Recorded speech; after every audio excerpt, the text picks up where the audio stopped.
ke kiri, dan dia ateis, dia memang ateis. Tapi dia memuji-muji Nabi itu luar biasa. Saya sakit hati sekali. Ini Nabi saya, kamu nggak percaya Tuhan, tapi cinta sekali pada Nabiku gitu. Apalagi kita yang beriman gitu. Si Annie Mary Schimmel ini menceritakan bukan hanya dia yang Kristen ya yang mencintai Nabi.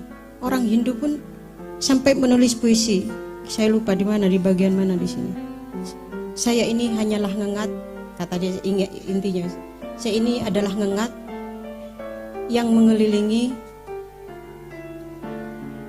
yang ingin mati karena ingin mati pada cahaya Mustafa, karena mati ingin kerinduan kepada Mustafa. Kok bisa sih orang Hindu ingin mati dalam cinta kepada Nabi, terpesona dengan ilmunya yang luar biasa, nggak ada ngantuk-ngantuknya, nggak ada capek-capeknya. Kenapa? Heran itu.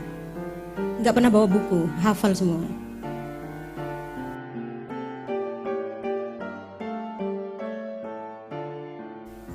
Ada satu buku bagus sekali. Ini bukunya Annie Mary Schimmel yang saya juga suka.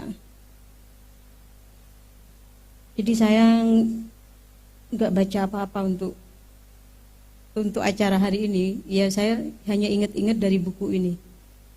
Saya itu cemburu setengah mati kepada si Annie Mary ini.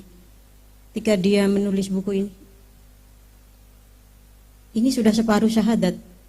Dan Muhammad adalah utusan Allah. Ini kan sudah separuh syahadat. Dan banyak juga penulis-penulis barat itu yang bagus sekali menulis. Bukan hanya Annie Mary Schimmel. Ada Thor Andre, orang Jerman. Saya heran kok nggak ada terjemahannya ya di Indonesia. Padahal itu buku yang dikagumi banyak orang. Yang menginspirasi ilmuwan-ilmuwan lain soal penulisan biografi. Ya termasuk Annie Mary Schimmel ini terinspirasi oleh bukunya Thor Andre. Dibaca oleh Presiden Soekarno, ada di di bawah bendera revolusi ya, kumpulan esainya Pak. Karena itu juga mengagumi Thor Andre ini. Dia menulis Muhammad, itu bahasa Jerman saya nggak tahu. Diterjemah dalam bahasa Inggris, Muhammad Man and His Faith. Saya saya print dari e-book, ada e-booknya.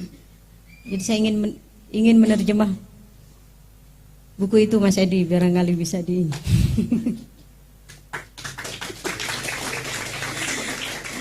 Itu buku lama ya, mungkin nggak menarik kepada para penerbit karena sudah buku lama, tapi melihat istilahnya kedudukan dia gitu, yang begitu tinggi di mata para ilmuwan tentang sirah Nabi, saya heran kok nggak ada terjemahnya di dalam bahasa Indonesia itu. Jadi saya sedang dalam proses menerjemah buku itu untuk saya baca sendiri.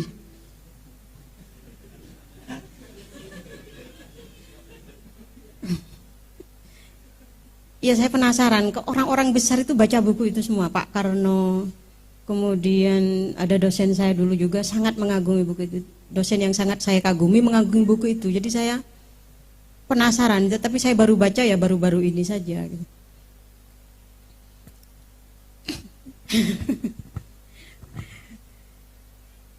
Jadi saya itu nggak punya banyak bidang keilmuan seperti yang di ini. Salah saya nggak menulis peradaban apa, enggak ada. Kenakib itu selalu resah dengan kebiasaan saya yang pemalas itu. Jadi kok ada, kata dia,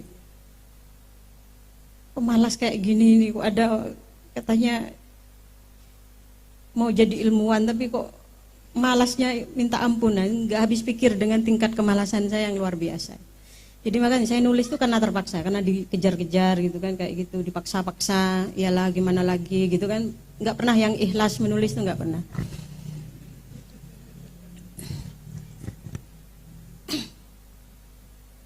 Jadi saya cemburu kepada orang-orang yang menulis sirah Nabi. Saya pikir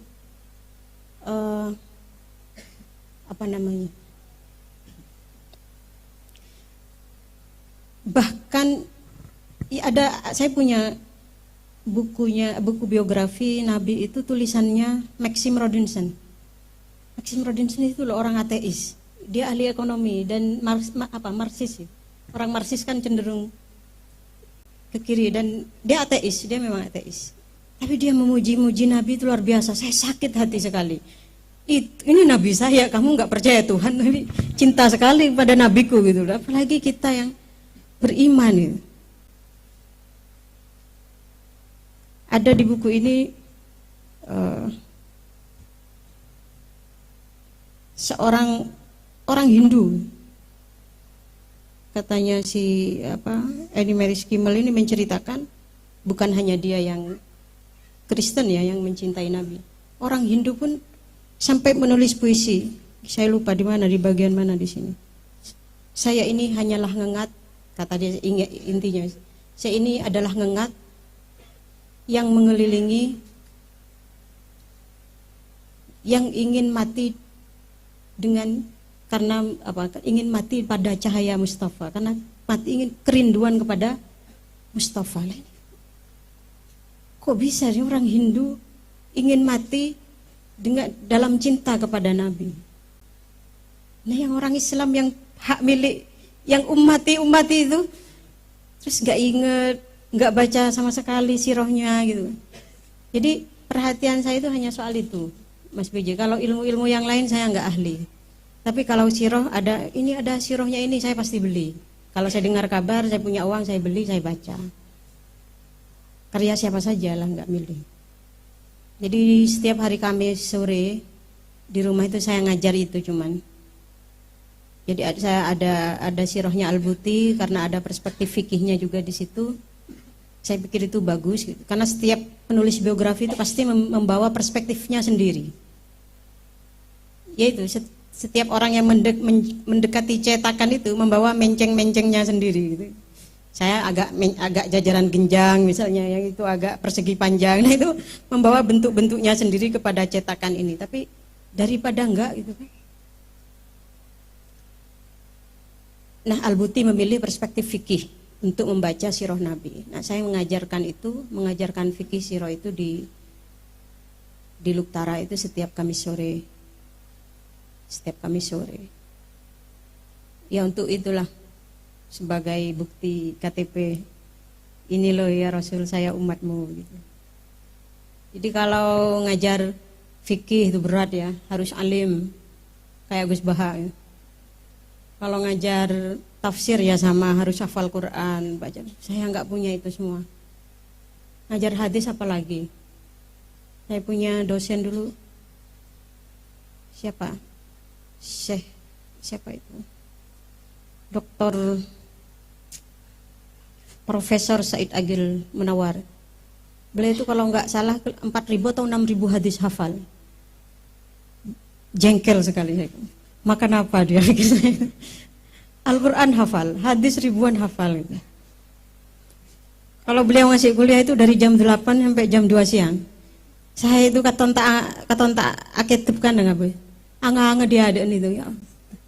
Terpesona dengan ilmunya yang luar biasa. Enggak ada ngantuk-ngantuknya, enggak ada capek-capeknya. Kenapa? Heran itu.